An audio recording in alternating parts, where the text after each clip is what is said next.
Hi everybody, I'm in the car with Julia. Hey. And we're heading over to Edgewater. Is that where we're going? I think this one might be in Annapolis. Oh, we're going to Annapolis, Edgewater, whatever. We're actually on the housing search, and we decided for the hell of it to go check out some cool properties on the water. I know a lot of people are going to think like, oh, look at these guys, they're all rich. We're not. You don't understand DC prices, and if you buy in DC, it's the same price as if you buy on the on the shores of Maryland. Not true. It's cheaper in Maryland. That's true. Yeah, she's right. It's cheaper in Maryland, which is freaking crazy. But so we're going to go check it out and see if there's anything good out there. Why not? While we're looking, we're gonna look at all the different options and see what we can do. All right, guys, welcome back. And it's still hot, and a lot of you guys are telling me seat covers. I get the concept. Seat covers will cover the seats and make them less hot. But why would you make seats that get hot that you need to put seat covers on? That's the point. Like, why? I understand your concept. I thank you for this for the suggestion. However, this is a flaw in the car companies. If the go-to response is, oh, my leather seats are hot, let's put seat covers on them, then what the hell is the point of leather seats in the first place? Anyways, so, busy weekend. We're back from the holiday now. It's Tuesday, heading home from work, which is nice. Busy weekend. We did the house shopping yesterday, and my God, was it amazing and scary at the same time. I've never bought a house before. For those of you who are homeowners, congratulations, good for you guys. It is the scariest thing I've ever done. It is a lot of money, but it is also has so many cool prospects to it. But I'll tell you, I'm so scared that I'm gonna end up finding a place, getting it, and then realizing shortly after, oh, this isn't the place that I wanted, and I don't know how to not make that mistake. I don't know. It's just one of those huge life decisions that's huge. Did I mention huge? It's huge. So anyways, that's a lot of stuff's been weighing on my mind ever since we went and saw some of those houses, some good prospects. We got some more places that we want to see, but we also did see some places that we want to put in offers on. So there's a lot to take in, and of course, they show you that one at the very end that is not in the range of prices that you wanted to look at, but it fits everything you've always wanted. I watched that show, Buying Hawaii. I don't know if you've ever seen it. It's pretty funny. I only started watching it because I wanted to see what land and stuff would go for in Hawaii and what real estate was like out there. So it's interesting from that concept. But the people always end up buying a house that's outside of their price range because they always get our budget is this much money. And buying Hawaii a lot, it's our budget was $1.5 million because of course they're in Hawaii. Only rich people are moving to Hawaii. That's probably not true, but I mean, only rich people are buying these fancy houses in Hawaii and making these TV shows about them. But either way, it's like our price point was $1.5 million, and the third house they look at is a $2.5 million house, and at the end they make their decision, and they went for the $2.5 million house because they just couldn't pass it up. And it's like, I can't make that mistake. It's out of my price range. It's out of my price range for a reason. It's one of those things. But I tell you, man, growing up is hard. If you have the choice, don't ever grow up. No, really, growing up's a lot of fun. So if you're young and watching this, you're really getting the inside look into some of the weird thought process that goes on when these major life decisions are being made, because it's definitely scary. Especially what we're looking at is because we're looking at getting out on the water, and that would be amazing and awesome and amazingly the same if not less price than some of the houses we were looking at around the area. But it adds that commute, it adds that distance between us and people that we hang out with and things like that. So there's pluses, there's minuses, there's a lot to weigh. Also, engine driving class is over. You guys saw that last time. Finished, get to start tomorrow actually. My shift officer already wrote me and he's like, good, I want to put you driving tomorrow, so get that practice started, because they really want to push people through the driving process. Only if they're qualified. They want to make sure they're qualified, but they want to start it as soon as possible because we need drivers. So that'll be pretty cool. That's all we got on this lovely hot Tuesday. Always remember, no stating. Yeah, I don't know what that means either. It's kind of entertaining because they just did a lot of work outside of our office, and they fixed some of the parking spots and the pavement, and they painted all the new lines. They did this over the holiday weekend, which it's a good time to do it because nobody's there anymore. And one of my employees was like, Jeff, take a look at this for me. Tell me what this means. And I looked down out the window, and big signs. You'll see it now. Yeah, so no stating. I think it's kind of funny. It's one of those things that, yeah, somebody messed up, but appreciate the little things in life. Other than that, the day would have been pretty normal, and it would have just been like, look, we're at work, we're doing our things at work, and that's what we do. But because of that, it gave everybody a nice little chuckle.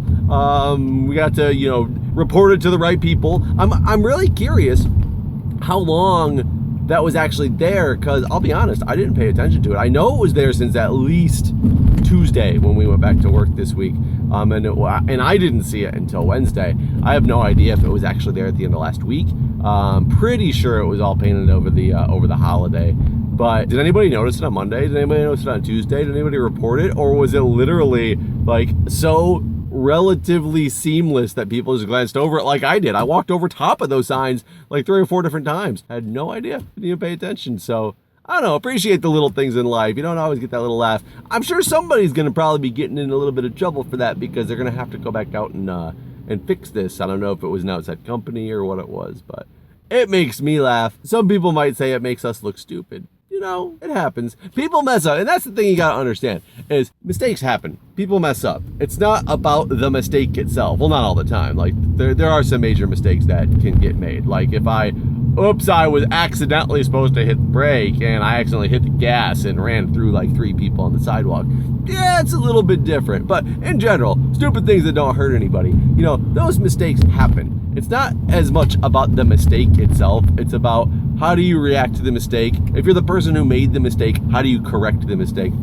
I'll tell you, this is a pro tip for people in life. One of my favorite interview questions to ask people when I'm interviewing a candidate for a job that I have open is, tell me a time when you screwed up and what did you do to fix it? And it really takes people off guard because nobody wants to talk about their mistakes. But the thing is, I don't as much care about the mistake that you made.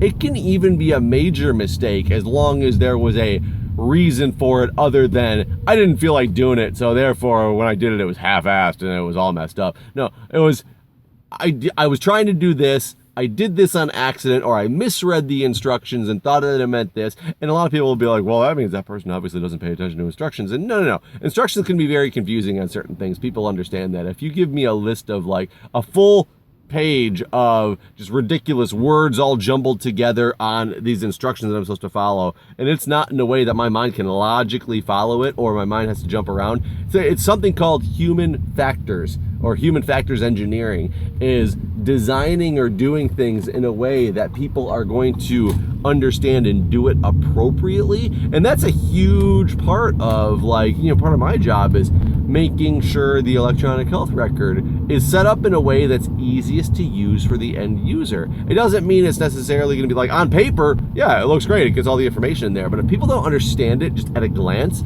then I messed up.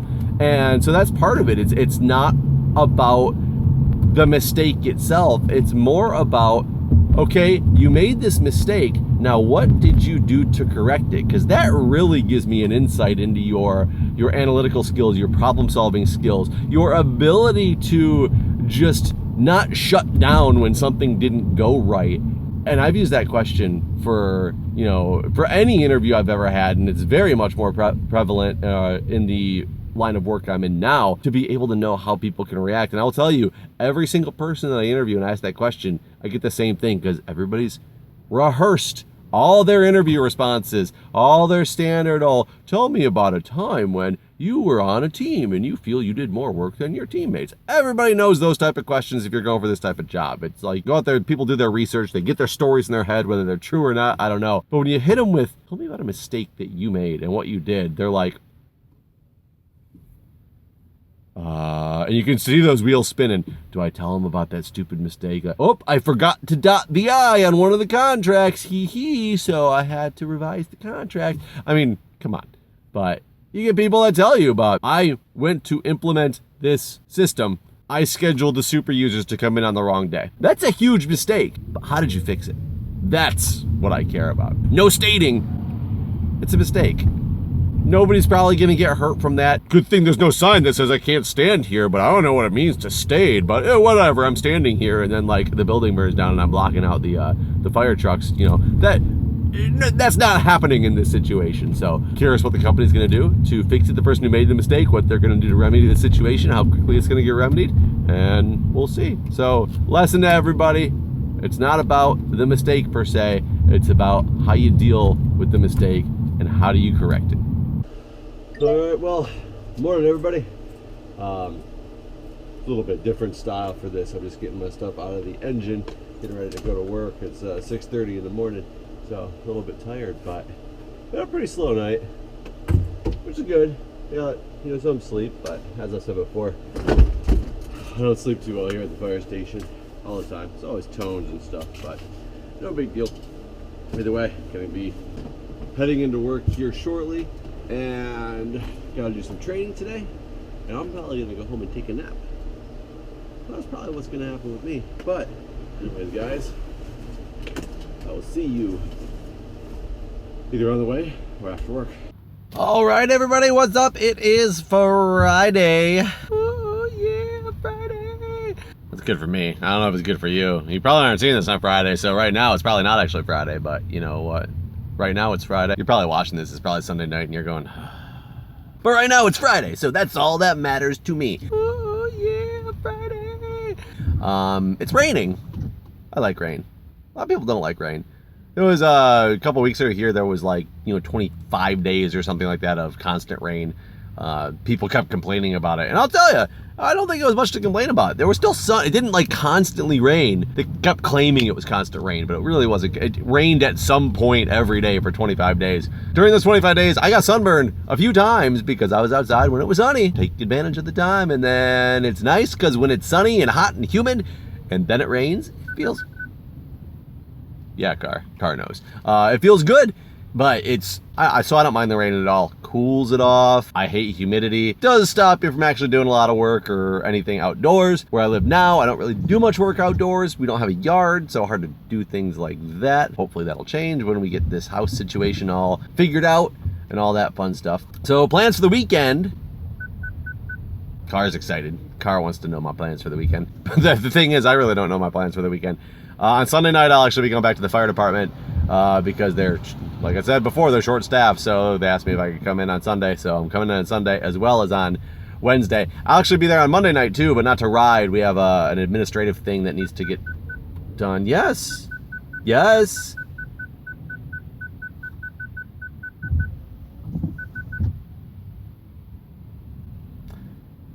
There's an administrative thing that needs to get... It's acting like it's my lie detector or whatever, but if it is a lie detector, it's broken because I'm not lying to you. Either way, the car just wants to be part of the video. See, everybody give the car some love. Say hi to the car in the comments. I'll even let you name the car. That. I don't know if you like that or not, car. Either way, yeah. Say hi to the car in the comments. Tell me what you think this car should be named. You probably have no idea what this car even looks like. If you wanted to know, it's a 2013 Ford C-Max. What the fuck is a Ford C-Max, Jeff? And I'll tell you, I was saying the exact same thing before I bought this car. But I researched on there, these little cars, basically. It's a hybrid, relatively cheap, decently priced cars. No car is cheap. Cars are still an expensive budget, but it's a relatively good price for a car, more economical for me to have in the city. That's why I switched. My other car was an Explorer. This thing is way better off, so that's why I switched over and got a car like this. So go ahead and say hi to the car so it stops complaining. Continuing on, plans for the weekend. Don't really have anything special planned until Sunday night. Just gonna enjoy the fact that it's a weekend yet again. Oh yeah, Friday. Update in the basement. The smell's actually gone. I did find another one of those odor eaters actually in the back corner of that bedroom that the leakage had started from. So I don't know why I didn't see it before. It was pretty hidden, but they actually did put one of those in the room itself as well. So that makes me feel a little bit better. The dehumidifier has been running pretty consistently, and I keep emptying it out and letting it run again. And amazingly, the smell is gone, so maybe it did its job. I don't know. Speaking of smells, mystery smell from this car is gone as well. I haven't gone through it as thoroughly yet as I wanted to. That's actually is one of my plans for this weekend, is to clean up this car and get everything kind of back to order from living in it for a while. But I did pull everything out that I could easily see and check, and I didn't find anything. And the smell has also gone away, so I don't know. So maybe it was something I randomly threw away. I don't know. Either way, guys, enjoy the weekend. I know I will. Oh, yeah, Friday. There's a car who just went up next to everybody to make a left-hand turn up here at this intersection. Well, I'm at the stoplight. I feel comfortable doing this. But the problem is, it's a two-way street. You guys want to see something really cool my car can do? Check this out. Let's see if I can get a spot right.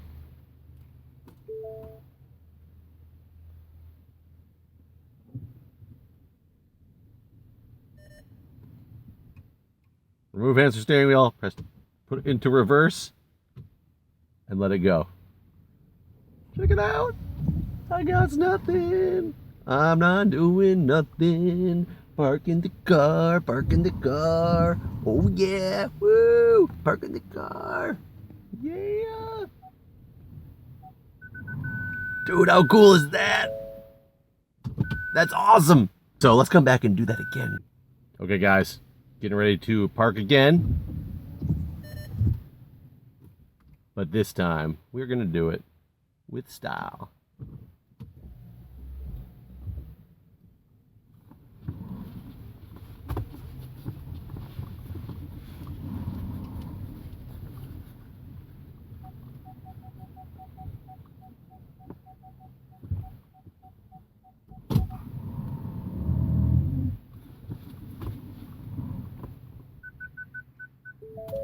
That's how it's done.